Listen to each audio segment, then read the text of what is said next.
No hables con él. Es solo nuestro mayordomo. Mi nuera me humilló frente a 35 personas en la cena de Acción de Gracias. Yo respondí, creo que estás olvidando algo. Mi hijo susurró, no nos avergüences. Me reí a carcajadas porque el que pagaba la renta y las tarjetas de crédito lo hizo aprender por las malas. Me alegra tenerte aquí. Sigue mi historia hasta el final y comenta desde qué ciudad nos ves para saber hasta dónde ha llegado mi relato. Mi nombre es Carlos y a mis 65 años creí haber visto todo tipo de crueldad que este mundo podía ofrecer. Me equivocaba. Era el día de Acción de Gracias y la casa vibraba de actividad. 35 invitados llenaban cada rincón de lo que todos creían que era la casa de mi hijo Marcos. La mesa del comedor se extendía por casi toda la habitación, adornada con los centros de mesa meticulosamente arreglados por mi nuera, Lorena. Las copas de cristal atrapaban la luz de la tarde. El local y el aroma a pavo asado flotaba desde la cocina, donde yo había estado trabajando desde las 5 de la mañana. Llevaba una bandeja de aperitivos a la sala cuando escuché a la señora Garza, una de las amigas de Lorena, llamarme. Carlos, querido, ¿cuánto tiempo llevas trabajando para la familia? Antes de que pudiera responder, la voz de Lorena cortó el aire como un cuchillo. Apareció a mi lado y su mano de manicura perfecta se extendió hacia la bandeja. ¡Ay! No te molestes en hablar con él, dijo con una risa despectiva que me revolvió el estómago. Es solo nuestro mayordomo. La servidumbre debe ser invisible, no platicadora. Las palabras me golpearon como un puñetazo. A nuestro alrededor, las conversaciones se apagaron. Sentí el peso de 35 pares de ojos sobre mí, algunos avergonzados, otros curiosos por el drama familiar que se desarrollaba ante ellos. El rostro de la señora Garza se puso rojo. Lo siento, no me di cuenta. No pasa nada, la interrumpió Lorena, sin que su sonrisa flaqueara un segundo. Carlos, ¿por qué no vas a revisar la cocina? Seguro hay algo que requiere tu atención allá adentro. Me quedé ahí de pie, con la bandeja aún en las manos, sintiendo cómo el calor me subía por el cuello. No era la primera vez que Lorena me trataba como a un empleado, pero nunca frente a tanta gente, nunca con una crueldad tan calculada. Al otro lado del salón, alcancé a ver a mi hijo, Marcos. Nuestras miradas se cruzaron por un breve instante, y vi algo asomarse en su rostro. Vergüenza, tal vez, pero no por el comportamiento de su esposa. Por mí. Se acercó con la mandíbula tensa y se inclinó cerca de mi oído. Papá, por favor, susurró, con su aliento caliente contra mi mejilla. No nos avergüences, solo síguele la corriente, ¿sí? Esas palabras cortaron más profundo de lo que Lorena jamás podría. Mi propio hijo pidiéndome que aceptara la humillación por el bien de las apariencias. Lo miré, a este hombre que yo había criado, y apenas reconocí a la persona que me devolvía la mirada. Pero entonces ocurrió algo inesperado. Empecé a reír. Comenzó como una risita discreta, pero fue creciendo hasta llenar la habitación. Las cabezas giraron, la conversación se detuvo por completo, y la sonrisa segura de Lorena titubeó. ¿Te hace gracia algo, Carlos? Preguntó, con la voz afilada por la molestia. Dejé la bandeja en la mesa más cercana y me limpié los ojos. Ay, Lorena, dije, aún riendo, no tienes idea de lo verdaderamente gracioso que es esto. Marcos me agarró del brazo, apretando más de lo necesario. Papá, ¿qué estás haciendo? Miré alrededor del salón, a toda esta gente con su ropa cara, comiendo la comida que yo había preparado en una casa que yo había pagado, bebiendo el vino que yo había comprado. La ironía era casi insoportable. ¿Saben qué es lo realmente divertido? Continué, haciendo que mi voz llegara a cada rincón. Todos aquí creen conocer la historia completa, pero se están perdiendo unos detalles bastante importantes. ¿Eh? El rostro de Lorena empezaba a palidecer. Carlos, tal vez debería, ¿qué? La interrumpí. ¿Volver a ser invisible? ¿Volver a fingir que solo soy la servidumbre? La sala estaba en un silencio sepulcral. Hasta los niños habían dejado de jugar en el cuarto de al lado, sintiendo la tensión. Me giré para dirigirme directamente a los invitados. Creo que ha habido un malentendido sobre mi papel en esta casa. Marcos dio un paso al frente, con el pánico brillando en sus ojos. Papá, detente, por favor. Pero yo ya había terminado de detenerme, de quedarme callado, de aceptar un trato que ningún ser humano debería tener que soportar, y mucho menos de su propia familia. Verán, continué, con la voz firme y clara. Hay algo que Lorena olvidó mencionar cuando me presentó como solo el mayordomo. Hice una pausa, dejando que el silencio se estirara. Lorena agarraba el respaldo de una silla con tanta fuerza que los nudillos se le habían puesto blancos. Marcos parecía querer desaparecer, tragado por la tierra.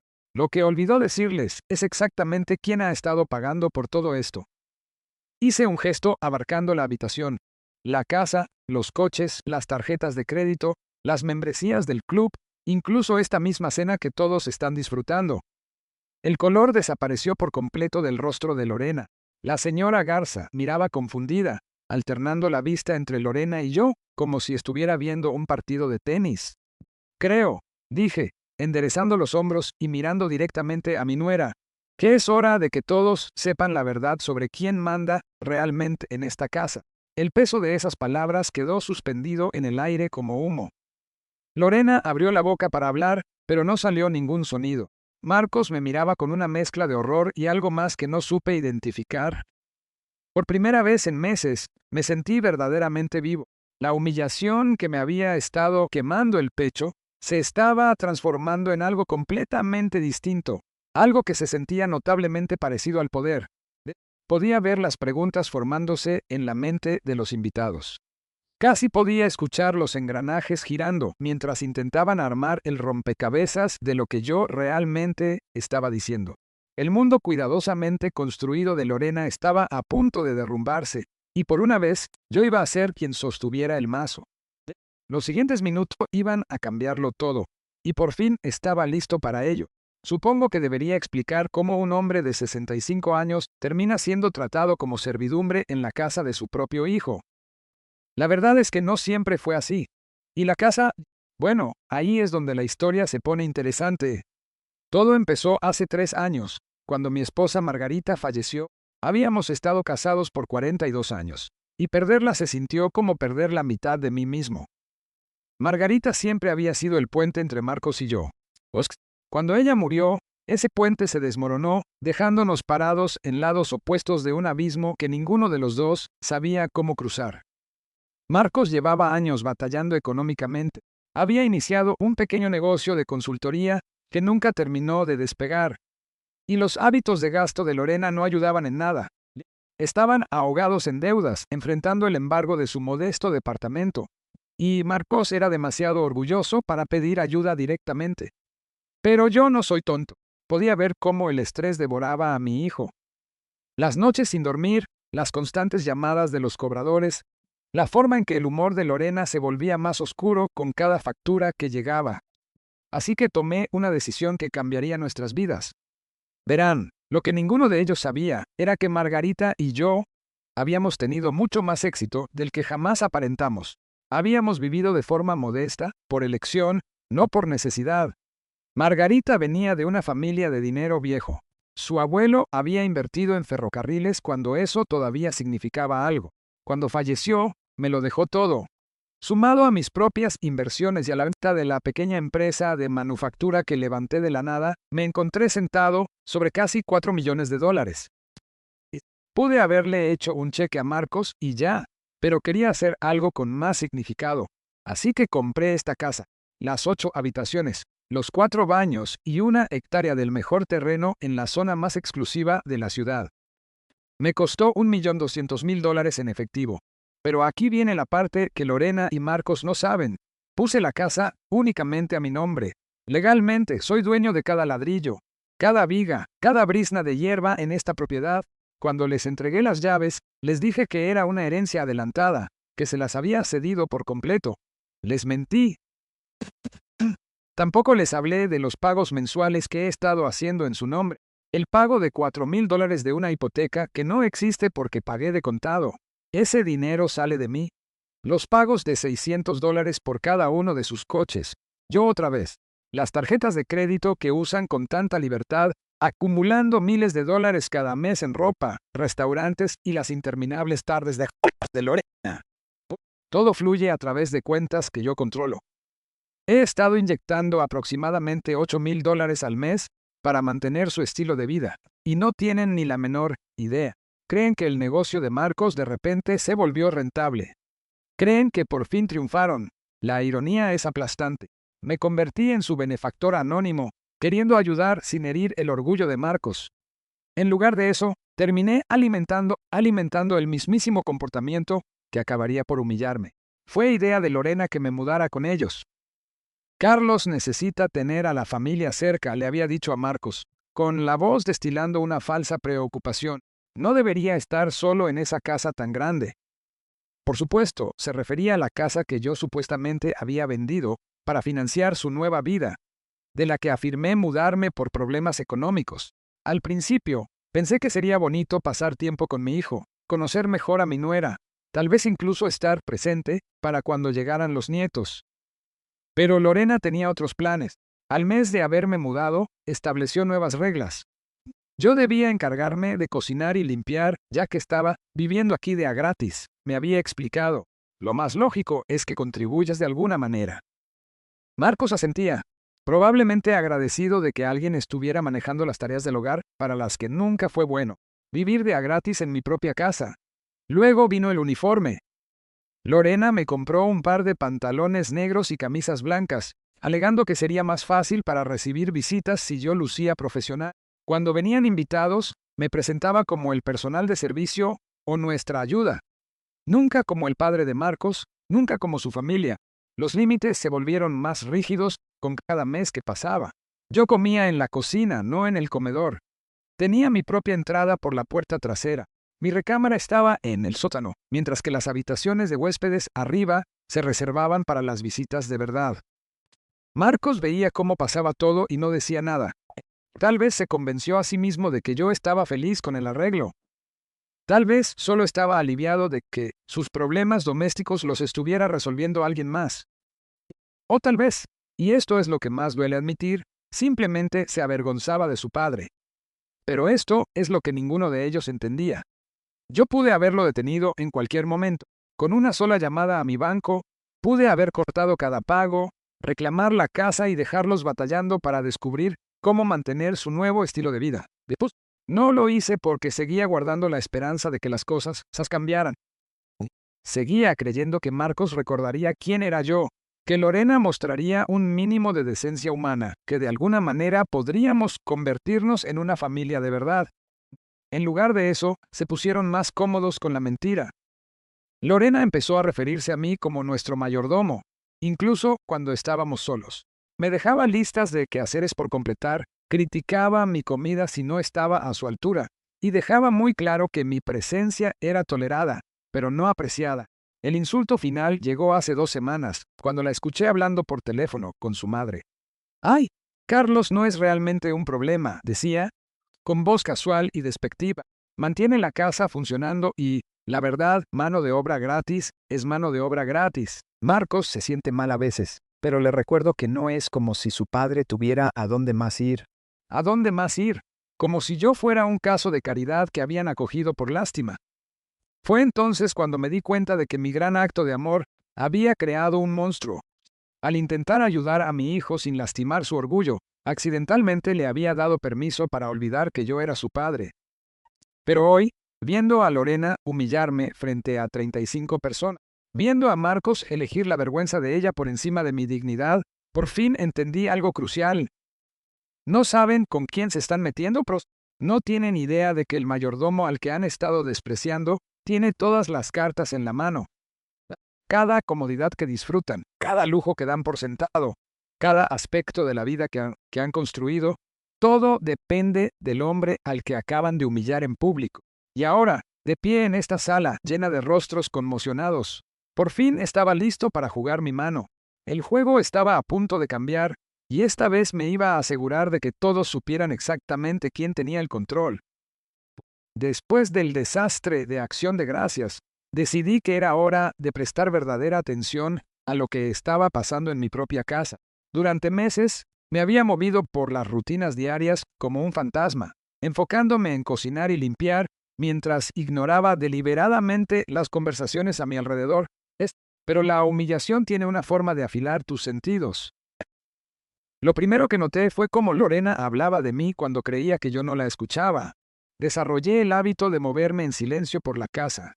Años de ser tratado como un mueble te hacen seso, y resultó ser una gran ventaja. 3 días después de la cena, mientras organizaba la alacena, escuché a Lorena al teléfono en la sala. Su voz llevaba ese tono particular que usaba cuando se sentía superior. «Ay, debiste ver la cara de Carlos», decía, supongo que a una de sus amigas. De verdad creyó que podía avergonzarnos a Marcos y a mí frente a nuestros invitados. ¿Te imaginas? Un hombre hecho y derecho, viviendo de la caridad de su hijo, intentando armar un drama, viviendo de la caridad de su hijo. Apreté la lata de tomates en mi mano, con tanta fuerza que pensé que iba a reventar. No, Marcos lo manejó perfecto, continuó ella. Llevó a su padre a un lado y le dejó muy claro que este tipo de comportamiento no se iba a tolerar. Carlos ha estado mucho más calladito desde entonces. Esa conversación me dijo 2 cosas. Lorena estaba reescribiendo la historia por completo para hacerse la víctima. Y Marcos, al parecer, se estaba atribuyendo el mérito de haberme manejado. Ninguno de los dos parecía entender que yo había dejado de hablar, no porque estuviera escarmentado, sino porque estaba planeando. Pero la verdadera revelación llegó una semana después, cuando descubrí lo que Lorena les había estado diciendo a mis nietos. La hermana de Marcos, Laura, tenía 2 hijos, Emma, de 8 años, y Diego, de 10, que solían visitarnos con regularidad. Siempre me habían llamado Abuelo Carlos, corrían a abrazarme cuando llegaban y de verdad parecían disfrutar pasando tiempo conmigo. Pero en los últimos meses, su comportamiento había cambiado drásticamente. Habían dejado de buscarme, apenas me miraban a los ojos cuando les servía la comida y parecían casi tener miedo de hablarme. Yo había asumido que era solo una fase, pero entonces escuché a Emma hablando con su madre por teléfono. «Mami, ¿tenemos que ir a la casa del tío Marcos este fin de semana?», preguntaba Emma, con una vocecita llena de preocupación. «El señor que trabaja ahí me da miedo». «¿El señor que trabaja ahí?». Mi propia nieta se refería a mí como el señor que trabaja ahí. Me quedé helado en el pasillo, escuchando mientras Emma continuaba. «Y la tía Lorena dice que a veces se enoja y que podría intentar engañarnos para que creamos que es nuestro abuelo de verdad. Dice que algunos viejitos se confunden y creen que son parte de familias a las que no pertenecen». La crueldad de aquello me dejó sin aliento. Lorena no se había conformado con humillarme frente a extraños. Había estado envenenando sistemáticamente mi relación con mis nietos, haciéndoles sentir miedo de mí, convenciéndolos de que yo era un empleado delirante en lugar de su abuelo. Esa noche, llamé a Laura directamente. «Carlos», dijo sorprendida, «¿está todo bien? Te escuchas alterado». «Laura, necesito preguntarte algo y necesito que seas honesta conmigo. ¿Qué te ha dicho Lorena sobre mi situación aquí?». Hubo una larga pausa. «Bueno, dijo que estabas teniendo problemas económicos tras la muerte de mamá y que has estado ayudando en la casa a cambio de un lugar donde quedarte. Mencionó que a veces te confundes sobre tu papel en la familia». Confundido sobre mi papel en la familia. Lorena me había pintado como un viejo senil que no podía aceptar la realidad. ¿Ha dicho algo más sobre mí específicamente? Otra pausa, más larga esta vez. «Carlos, ella está preocupada por ti. Cree que podrías estar desarrollando algún tipo de demencia, que a veces olvidas que en realidad ya no vives en tu propia casa».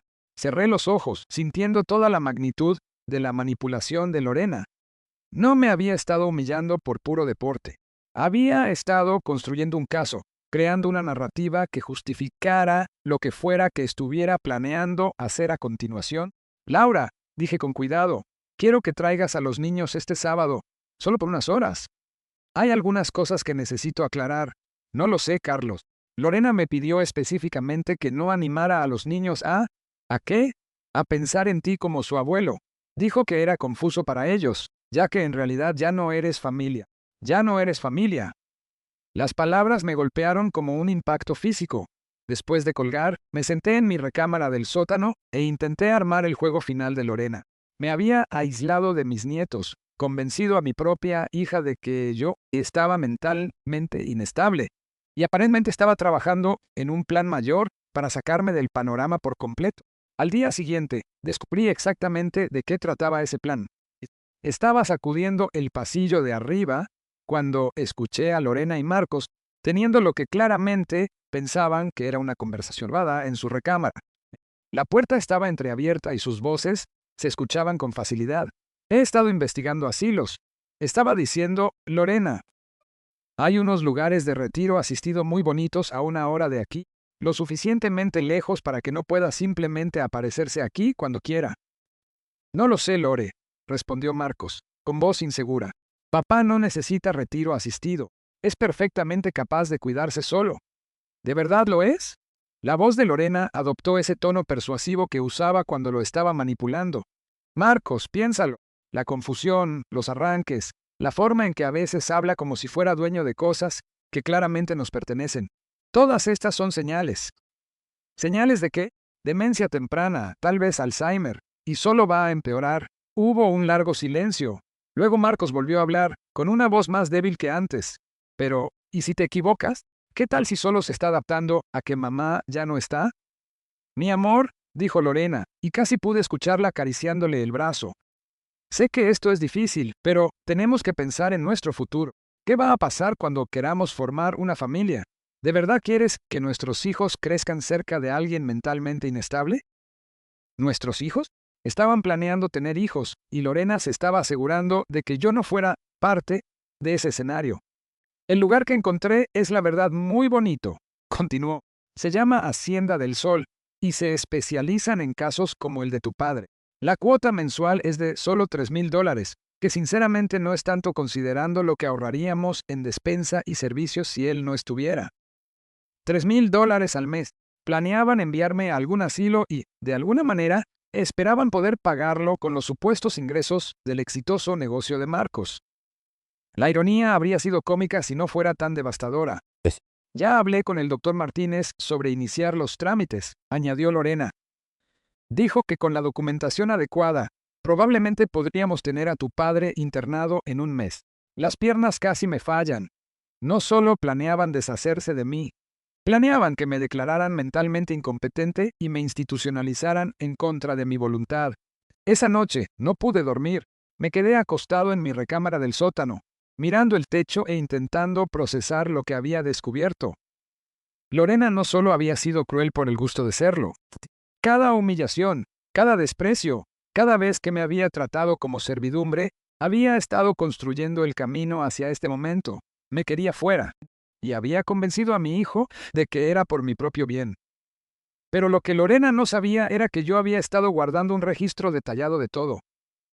Cada pago que había hecho por ellos, cada cuenta que había cubierto, cada gasto que había absorbido. Tenía estados de cuenta, cheques cobrados y documentación que se remontaba a 3 años atrás. Y lo más importante, tenía las escrituras de la casa. Las escrituras reales con mi nombre como único propietario.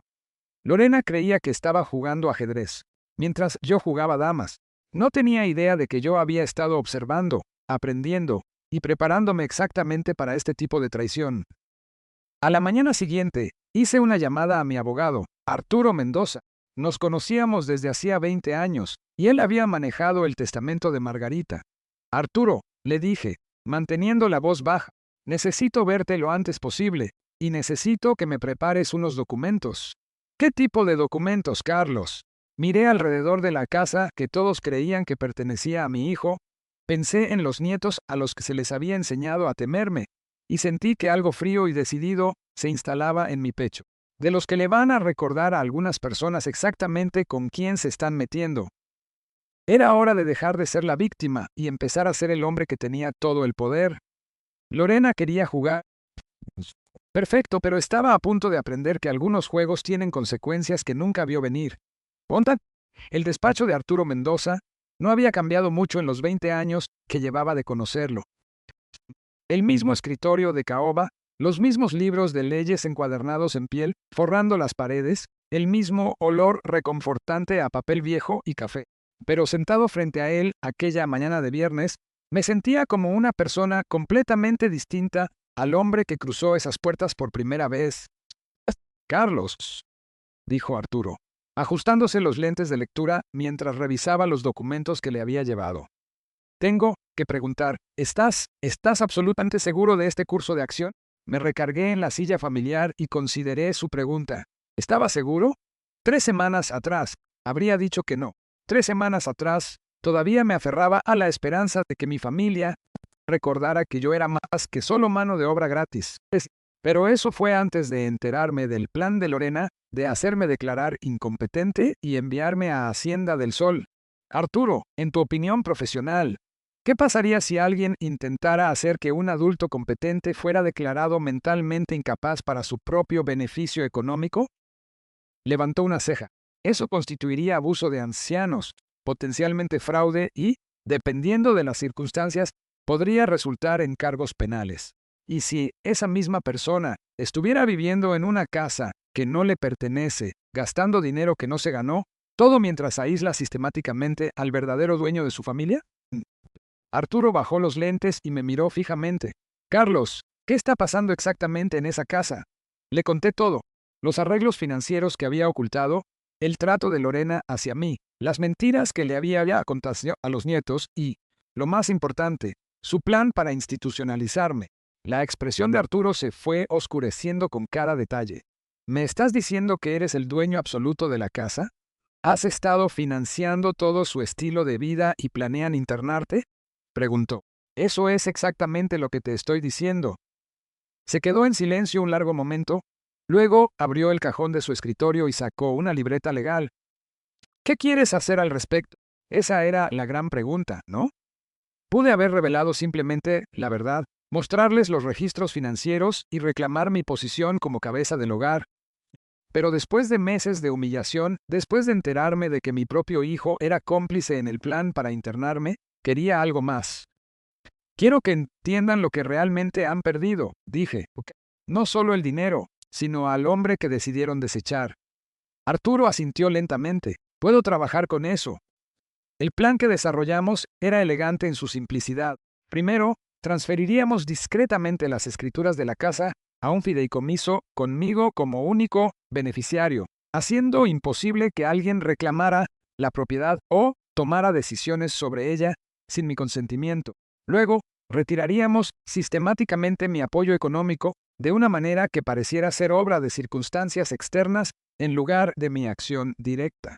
La belleza de este enfoque, me explicó Arturo, es que les da la oportunidad de mostrar su verdadero carácter.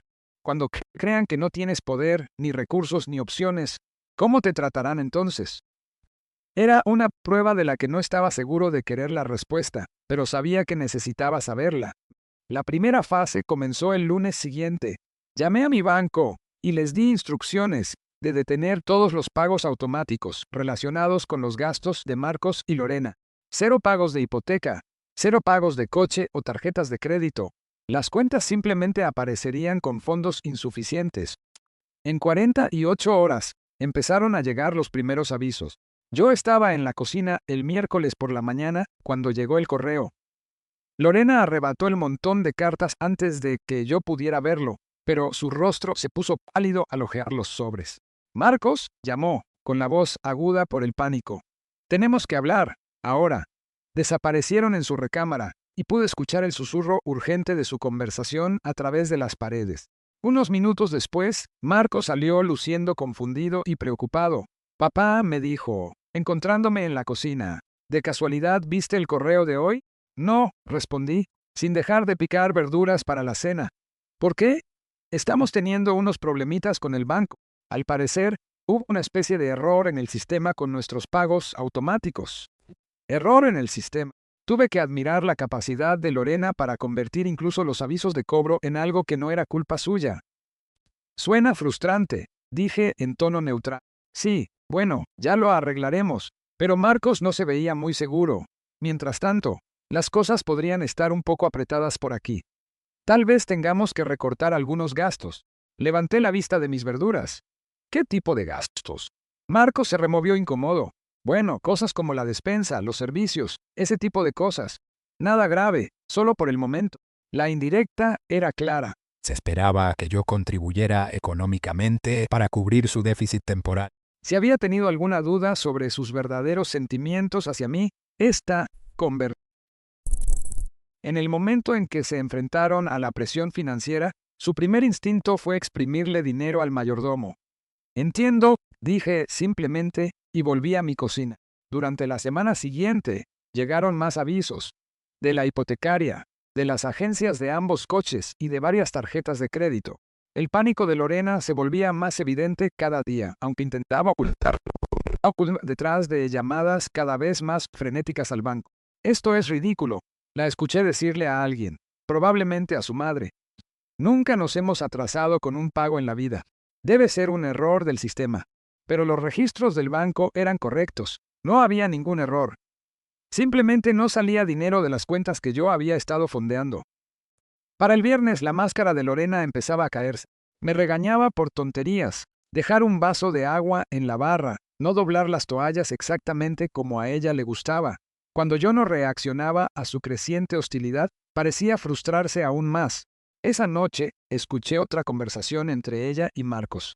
No podemos seguir fingiendo que esto es un error del banco, decía Marcos.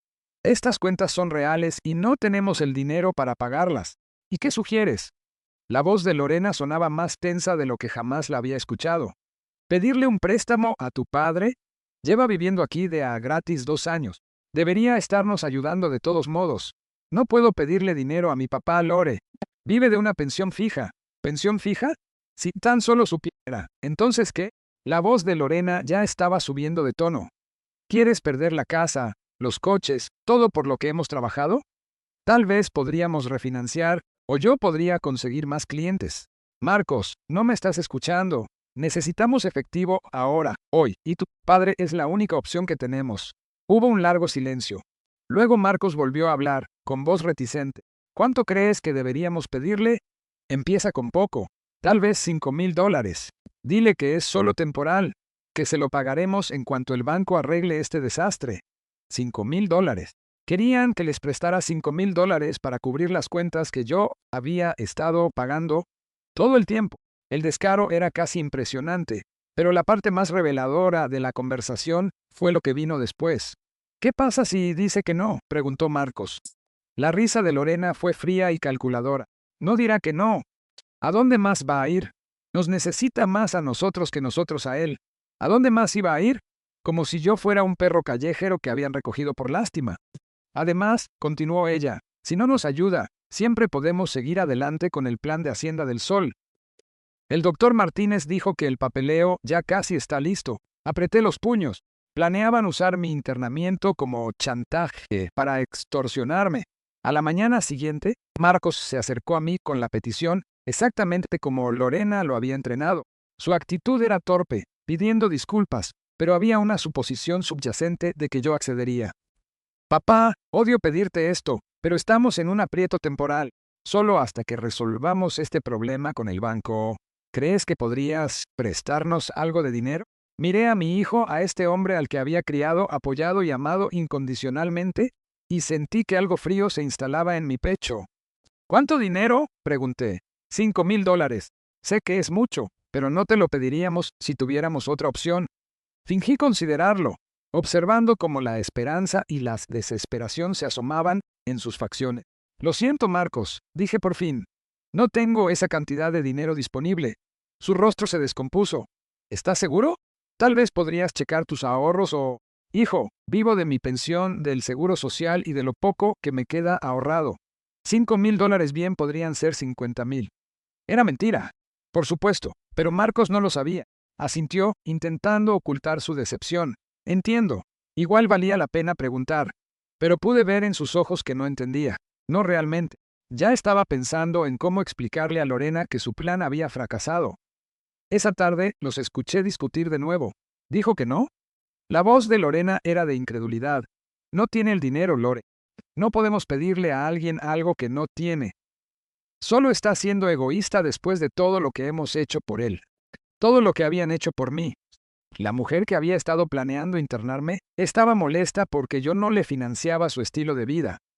Tal vez deberíamos reconsiderar la opción de Hacienda del Sol, continuó ella. Si no va a aportar económicamente, ¿qué caso tiene tenerlo aquí? Marcos se quedó callado un largo rato. Luego, con una voz tan baja que tuve que esforzarme para escuchar, dijo, tal vez tengas razón, tal vez tengas razón. Mi propio hijo acababa de estar de acuerdo en que me enviaran a un asilo porque no les daba un dinero que supuestamente yo no tenía. Esa noche, volví a llamar a Arturo. ¿Cómo va el experimento?, preguntó. Más o menos como esperábamos, respondí. Ya pidieron dinero, y cuando dije que no, empezaron a hablar de internarme como castigo. Dios mío, Carlos, lo siento mucho, no lo sientas. Esto es exactamente lo que necesitaba saber. ¿Cuál es la siguiente fase? Miré alrededor del cuarto del sótano al que me habían relegado. Pensé en los nietos a los que les habían enseñado a tenerme miedo, y tomé mi decisión. Es hora de mostrarles quién es el verdadero dueño de esta casa. La confrontación llegó antes de lo que esperaba. Había planeado dejarlos cocinarse en su crisis financiera una semana más, tal vez 2, antes de revelar la verdad, pero Lorena me obligó a actuar. Era martes por la mañana, cuando la escuché al teléfono con el doctor Martínez, hablando de mi deterioro mental y de la urgencia de ingresarme en Hacienda del Sol antes de que me convirtiera en un peligro para mí mismo o para los demás. Un peligro para mí mismo o para los demás. La mujer de verdad estaba armando un caso para un internamiento psiquiátrico de emergencia. Sí, doctor, decía, con esa voz melosa y preocupada que usaba para manipular a la gente. Ha estado cada vez más alterado desde que le contamos de nuestros problemas económicos. Ayer, hasta se rió cuando Marcos le explicó que podríamos perder la casa. Fue muy perturbador. Sí me había reído, pero no por las razones que ella insinuaba. La idea de que pudieran perder una casa que nunca habían poseído era genuinamente graciosa. Por supuesto, me preocupa la seguridad de todos, continuó.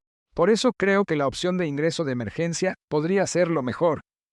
¿Qué tan rápido podríamos trasladarlo? ¿Ingreso de emergencia? Querían internarme en cuestión de días, no de semanas. Había escuchado suficiente. Era hora de terminar con esta farsa. Esa noche les pedí a Marcos y a Lorena que me acompañaran a la sala para una reunión familiar. Intercambiaron miradas, asumiendo seguramente que iba a ofrecerles dinero o a disculparme por mi comportamiento reciente. ¿Hay algo que necesito hablar con ustedes dos? Dije, acomodándome en el sillón que siempre había sido mío, aunque nunca lo hubieran reconocido. Lorena se sentó en la orilla del sofá, con un lenguaje corporal que sugería que estaba lista para huir si yo me alteraba. Marcos se sentó a su lado, luciendo cansado y derrotado. Sé que han estado teniendo dificultades económicas, empecé. Marcos se enderezó un poco. Papá, si esto es sobre el préstamo que te pedimos, no es sobre el préstamo. Mantuve un tono de voz tranquilo y pausado. Es sobre algo mucho más importante que $5,000. Lorena se cruzó de brazos. Carlos, si vas a darnos un sermón sobre responsabilidad financiera. Les voy a decir la verdad, la interrumpí. Algo que debía hacer hace mucho tiempo. Metí la mano en el folder que había puesto junto a mi sillón y saqué el primer documento. Las escrituras de la casa, con mi nombre claramente impreso como único dueño. Estas son las escrituras de esta casa, dije, poniéndolas en la escena de centro entre nosotros. Como pueden ver, mi nombre está en ellas. Solo mi nombre. Marcos se inclinó hacia adelante, entrecerrando los ojos para leer el documento. No entiendo. Dijiste que nos habías traspasado la casa. No, Marcos. Dije que era una herencia adelantada. Nunca dije que realmente hubiera transferido la propiedad. El rostro de Lorena empezaba a palidecer. ¿Qué estás diciendo? ¿Qué estás diciendo? Estoy diciendo que soy el dueño absoluto de esta casa. Han estado viviendo en mi propiedad durante 3 años. El silencio que siguió fue ensordecedor. Casi podía ver los engranajes girando en sus cabezas mientras intentaban procesar la información. Pero los pagos de la hipoteca, empezó Marcos. No hay pagos de hipoteca. Saqué el siguiente juego de documentos. Compré esta casa de contado. $1,200,000, para ser exactos. A Lorena se le abrió la boca. Eso es imposible. No tienes esa cantidad de dinero. Sonreí, sacando mi estado de cuenta más reciente. De hecho, sí lo tengo. Esta es solo una de mis cuentas. Tengo varias más. La cifra en la parte inferior de la hoja hizo que Lorena soltara un jadeo audible. $3,700,000, solo en esa cuenta. Verán, continué, disfrutando de sus caras de asombro. Cuando tu madre murió, me dejó bastante bien respaldado. Sumado a la venta de mi negocio y algunas buenas inversiones con los años, he vivido muy cómodamente. Marcos miraba los documentos como si estuvieran escritos en otro idioma. Pero, ¿por qué? ¿Por qué no nos dijiste? Porque quería ayudarte sin lastimar tu orgullo. Pensé que si los apoyaba en silencio, de forma anónima, podrían encontrar su propio camino y volverse verdaderamente independientes. Saqué el siguiente fajo de papeles. estados de cuenta, cheques cobrados, confirmaciones de pago. Estos muestran cada pago que he hecho en su nombre durante los últimos 3 años.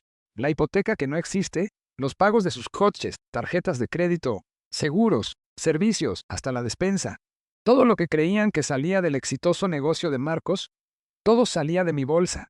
Lorena ya estaba hiperventilando. Esto no puede ser real. Marcos, dime que esto no es real. Pero Marcos estaba demasiado ocupado sumando las cifras en su cabeza. $8,000 al mes, susurró. Por 3 años, eso es casi $300,000. Lo terminé yo por él. Más, menos unos miles por ocasiones especiales y emergencias. Lorena se puso de pie de golpe, con las manos temblando. ¿Por qué nos dices esto hasta ahora? La miré directamente, dejando que viera todo el peso de lo que yo sabía en mis ojos. Porque escuché tu conversación con el doctor Martínez sobre internarme en Hacienda del Sol. El color desapareció por completo de su rostro. ¿Creían que me estaba volviendo una carga? Continué. Creían que estaba confundido, que tal vez me estaba dando demencia. Decidieron que la mejor solución era que me declararan incompetente y me mandaran a un asilo. Marcos levantó la cabeza de golpe. Papá, eso no, nosotros no. Marcos, escuché cada palabra.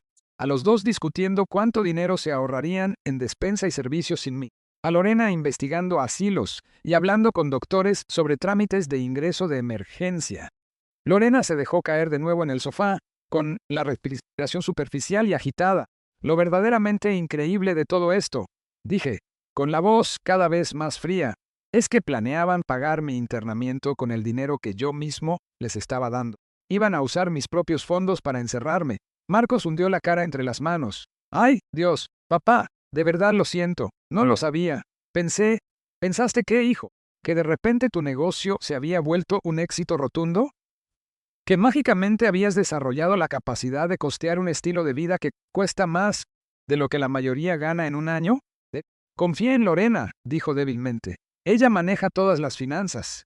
Me giré hacia Lorena, que me miraba con algo que parecía odio. Y tú, Lorena, sabías que no éramos familia de sangre. Así que tal vez pensaste que eso te daba licencia para tratarme como se te diera la gana. Pero olvidaste algo importante. ¿Qué? Susurró. Marcos es mi hijo. Y todo lo que les he estado dando, lo he dado porque lo amo. Pero el amor no es incondicional cuando te responden con traición. Me puse de pie y caminé hacia la ventana, mirando los jardines que yo mismo había estado manteniendo como parte de mis deberes de mayordomo. Quiero que los dos entiendan algo, dije sin darme la vuelta. Cada comodidad que han disfrutado, cada lujo que han dado por sentado, cada aspecto de la vida que han construido aquí, existe porque yo permití que existiera. Lorena recuperó la voz. No puedes simplemente cortarnos el dinero. Tenemos derechos. Me giré para encararlos, y debí verme diferente de alguna manera, porque ambos se encogieron. ¿Derechos? Repetí. ¿Qué derechos creen que tienen sobre mi dinero, sobre mi casa, sobre mi apoyo? Somos familia, dijo Marcos desesperado. ¿Lo somos? Pregunté. Porque la familia no intenta meter al otro en un manicomio. La familia no se humilla frente a los invitados. La familia no envenena a los niños en contra de sus abuelos. Marcos me miró confundido. ¿De qué estás hablando? Pregúntale a tu hermana por qué Emma y Diego me tienen miedo ahora. Pregúntale qué les dijo Lorena sobre su abuelo. La cara de Lorena se puso blanca. Había olvidado esa crueldad en particular. Les dijiste que yo era solo un empleado, continué. Los convenciste de que yo era un viejo confundido que podría intentar engañarlos para que creyeran que era su abuelo. Marcos se volvió para mirar a su esposa, con el horror dibujándose en sus ojos.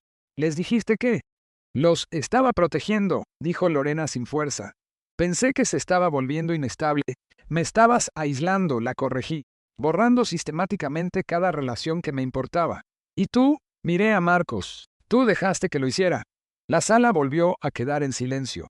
Afuera, un vecino estaba podando el pasto.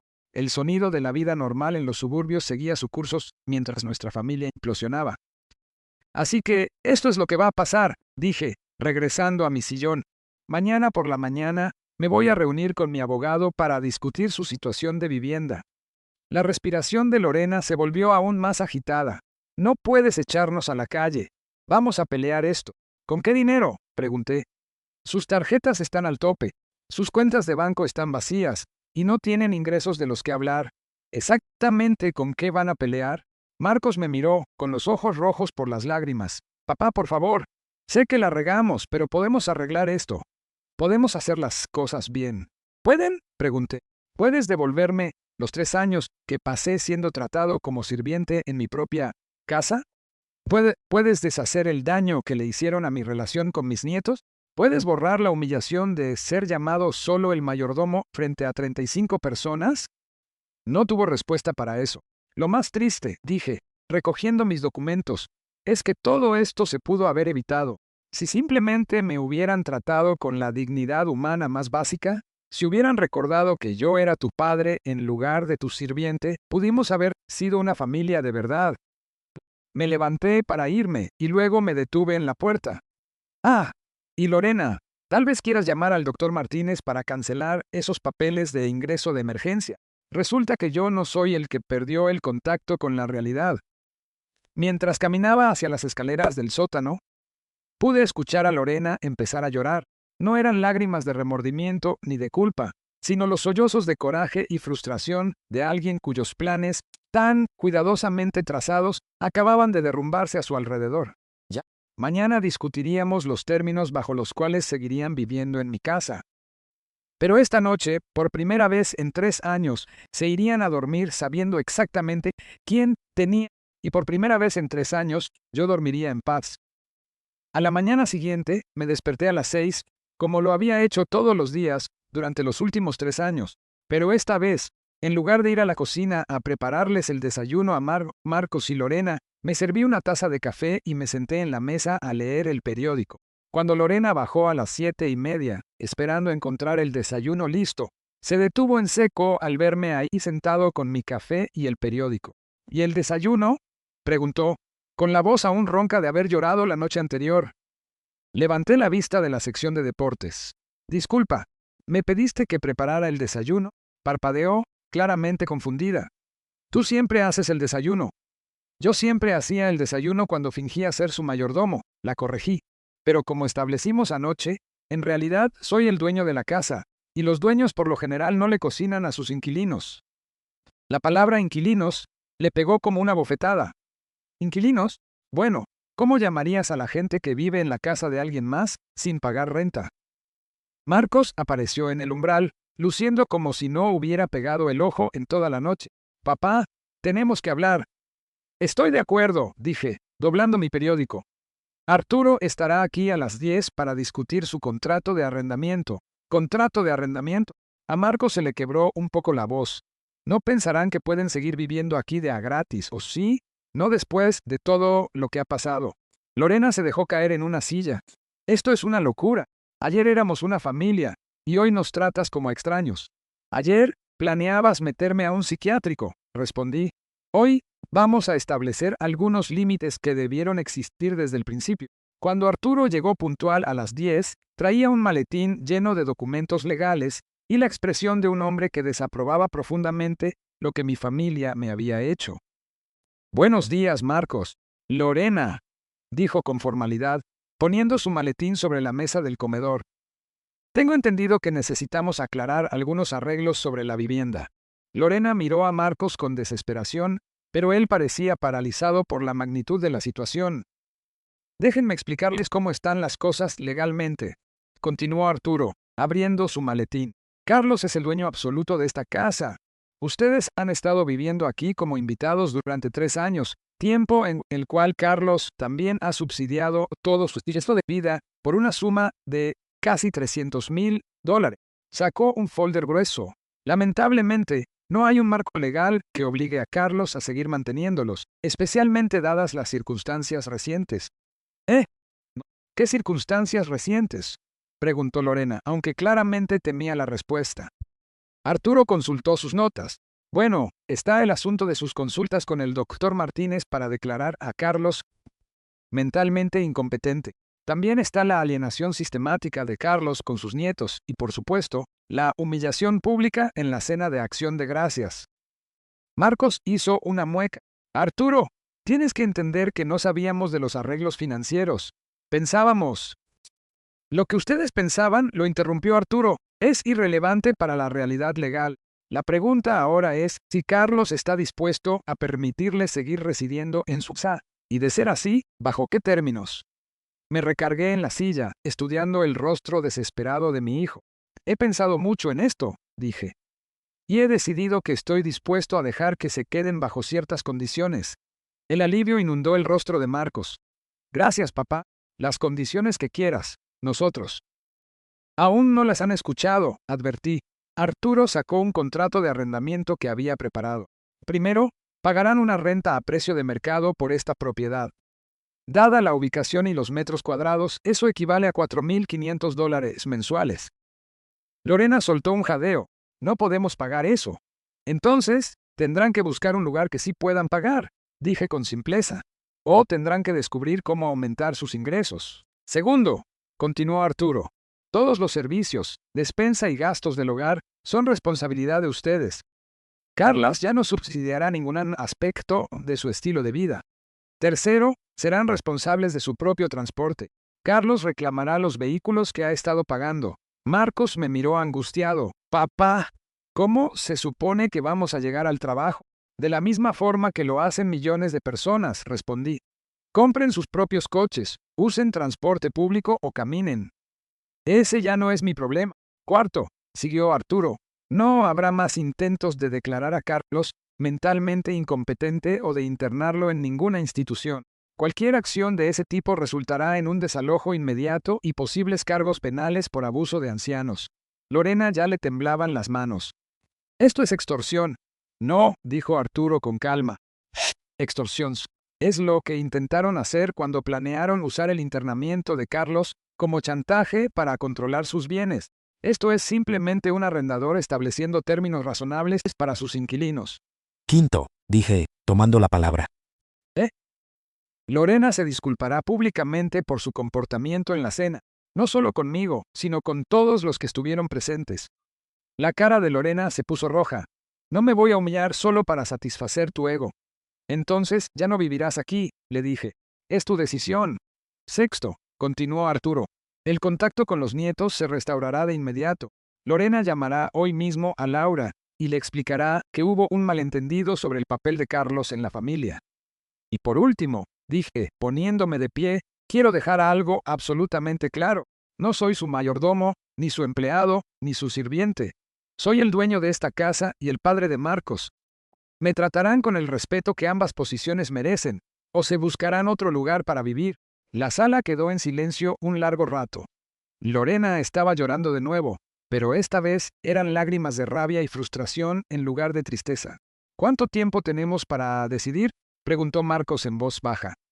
El contrato empieza hoy, dijo Arturo. El primer mes de renta se paga de inmediato, junto con un depósito de garantía de $4,500. Así que necesitarán $9,000 para el cierre de hoy. Lorena soltó una risa amarga. No tenemos $9,000. No tenemos ni 900. Entonces, les sugiero que empiecen a hacer llamadas, dije. Tal vez los papás de Lorena estén dispuestos a ayudar, o podrían vender algo de esa ropa cara y las joyas que han acumulado en los últimos 3 años. Marcos me miró suplicante. Papá, seguro podemos llegar a algún tipo de acuerdo para pagar en plazos. Hijo, yo he sido su plan de pagos durante 3 años.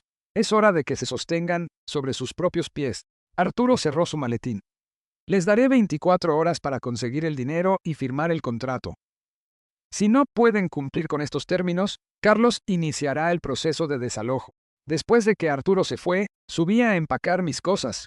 Me iba a mudar del sótano a la recámara principal, que era donde yo pertenecía. Marcos y Lorena podían quedarse con el sótano si querían quedarse. Mientras doblaba mi ropa, Marcos apareció en la puerta. Papá, me dijo, con la voz que era apenas un susurro. Perdóname, sé que no es suficiente, pero necesito que sepas que de verdad lo siento. Miré a mi hijo, a este hombre al que había criado, amado y apoyado, e intenté encontrar algún rastro del niño que alguna vez fue. ¿Lo sientes porque por fin entiendes lo que me hiciste?, le pregunté. ¿O lo sientes porque te atraparon? Se quedó callado un largo rato. Ambas, creo. Pero más que nada la primera. ¿Y Lorena? ¿Ella también lo siente? Los hombros de Marcos cayeron. Lorena está enojada. Cree que nos has estado manipulando. tendiéndonos una trampa para llegar a este momento. ¿Y tú qué crees? Yo creo, dijo Marcos lentamente. Creo que dejé de verte como mi padre en algún punto del camino. Dejé que Lorena me convenciera de que era solo, no sé, una carga que teníamos que manejar, y me avergüenzo de eso. Era la mayor honestidad que le había escuchado en años. ¿Qué hay del plan para internarme? Pregunté. ¿De verdad ibas a dejar que me encerrara? El rostro de Marcos se descompuso. Tenía miedo, papá. Lorena decía que estabas empeorando, que podías lastimarte a ti mismo o a alguien más. Creí que te estaba protegiendo al dejar que te encerraran. Ahora veo lo mal que estaba. Veo lo mal que estuvo todo. Terminé de empacar mi ropa y me giré para encararlo de frente. Marcos, quiero creer que de verdad lo sientes, pero las disculpas sin cambios son solo palabras. ¿Qué quieres que haga? Quiero que elijas, dije, entre la vida que Lorena te ha convencido de que mereces y la familia que de verdad tienes. Porque ya no puedes tener ambas. 3 horas después, observé desde la ventana de la sala cómo Lorena subía sus maletas a un taxi. Había llamado a sus papás, quienes aceptaron que regresara a casa mientras resolvía sus cosas. La disculpa pública que le exigí aparentemente fue un límite que no estaba dispuesta a cruzar. Marcos se quedó. Firmó el contrato, le pidió prestado a su hermana Laura para el primer mes de renta y el depósito, y bajó sus cosas a la recámara del sótano que yo había desocupado. Esa noche, nos sentamos juntos en la cocina por primera vez en 3 años. No como dueño y mayordomo, sino como padre e hijo. No sé si pueda pagar vivir aquí a largo plazo, admitió Marcos. 4.500 al mes es más de lo que mi negocio realmente deja, y entonces tendrás que construir un negocio de verdad, le dije. No uno que solo existe en la imaginación de Lorena. Asintió. Ya empecé. Tengo 3 clientes legítimos y estoy trabajando para conseguir más. Bien, nos quedamos en un silencio cómodo por un rato, ambos ajustándonos a esta nueva dinámica. Papá, dijo Marcos finalmente, dime, ¿estaría bien si llamo a Laura y le pido que traiga a los niños este fin de semana? Creo que hay algunas cosas que necesito explicarle sobre su abuelo. Sonreí por primera vez en meses. Me gustaría mucho. 6 meses después, Marcos había convertido su negocio de consultoría en algo genuinamente rentable. Pagaba su renta a tiempo, cubría sus propios gastos y poco a poco iba reconstruyendo la relación que había dañado con sus hijos. Lorena había pedido el divorcio y vivía con sus padres en otro estado. Según Laura, andaba diciéndole a quien quisiera escucharla que yo era un viejo manipulador, que había destruido su matrimonio por puro despecho. Sí, tal vez tenía razón en la parte de la destrucción, pero a veces las cosas tienen que ser derrumbadas por completo antes de poder reconstruirse de la manera correcta. La casa volvía a sentirse como un hogar. Marcos y yo cenábamos juntos casi todas las noches, y Emma y Diego venían a visitarnos un fin de semana sí y otro no. Superaron su miedo hacia mí muy rápido en cuanto Marcos les explicó que su abuelo no era un empleado confundido, sino en realidad el dueño de la casa y un hombre que los amaba muchísimo. Nunca volví a ser su mayordomo. En lugar de eso, tomé mi lugar como el patriarca de la familia, el papel que debía haber reclamado desde el principio, y aunque el apoyo económico que les daba era mucho más limitado que antes, se entregaba libremente y con pleno conocimiento de lo que representaba. La mejor parte fue ver a Marcos convertirse en el hombre que siempre supe que podía ser. Despojado de la manipulación de Lorena y obligado a valerse por sí mismo, había encontrado una fuerza y una dignidad que no le veía desde hacía años. Habrá quien diga que fui demasiado duro, que simplemente debí haber perdonado y olvidado, pero el respeto no es algo que puedas regalar, se tiene que ganar. Y a veces, las personas que más te aman son las que necesitan aprender las lecciones más duras. Había pasado 3 años siendo invisible en mi propia casa. Ahora, por fin, estaba exactamente donde pertenecía.